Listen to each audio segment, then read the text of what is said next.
আমি মনে হয় এমন ব্যক্তি যে সব কাজ ঠিক মতন কমপ্লিট করতে পারে না। নতুন একটা ব্লগ ভিডিও নিয়ে তোমাদের সামনে আবার চলে আসলাম। এই ভিডিওটি একটু অন্যরকম হতে চলেছে, আশা করি এই ভিডিওটি তোমাদের অনেক ভালো লাগবে। বয়ফ্রেন্ড গার্লফ্রেন্ডকে সারপ্রাইজ দেয় এটা একটা নর্মাল ব্যাপার, কিন্তু বাবা মাকে সারপ্রাইজ দেয় এটা কিন্তু একটা বিশাল ব্যাপার। সেজন্য আমি দেরি না করে বেরিয়ে পড়লাম বাজারঘাট করার জন্য। নারাগোলা বাস স্ট্যান্ডে এই দাদাটার দোকান থেকে আমি সবসময় বাজারঘাট করি। যখনই আমি কোনো কিছু কেনাকাটা করি সঙ্গে সঙ্গে দাদা আমাকে যাওয়ার সময় একটা ডেয়ারি মিল্ক হাতে ধরিয়ে দিবে। জিনিসটা করতে দাদা একদমই ভুলে না। দেন সেখান থেকে বেরিয়ে আমি চলে গিয়েছিলাম পাকুয়াতে গিয়েছিলাম সেই ফুলের মালা নিতে। ফুলের মালাটা আসছে সেই মালদা থেকে। তোমরা তো জানোই মালদা ফুলের রেটটা একটু কম। আর একটা ব্যাপার হচ্ছে, আমি কিন্তু বাবার সাথে নালাগোলাতে বাজার করতে আসছি, বাবা জানেই না যে আমি পাকুয়াতে চলে আসছি। আমার এই ভিডিওটা যখন বাবা দেখবে তখন যে কি ভাববে কে জানে।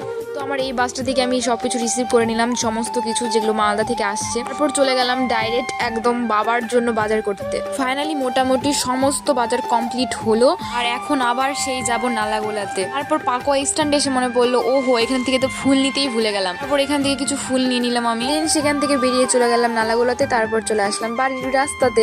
সেখানে গিয়ে দেখলাম মাসিরাও চলে আসছে, আমার সব মাসি মেশো ভাই বোনেরা সবাই। ওদের দেখে মনটা আরো খুশি হয়ে গেল। মতো মিষ্টি দেখে সত্যি মনটা খুব খারাপ হয়ে গেছিল, পরে কিন্তু ওয়েদারটা খুব সুন্দর হয়েছিল। আমরা এই ছোট্ট ব্লগটা আমি এখানে শেষ করছি, দেখা হবে নতুন একটা ব্লগ ভিডিও নিয়ে।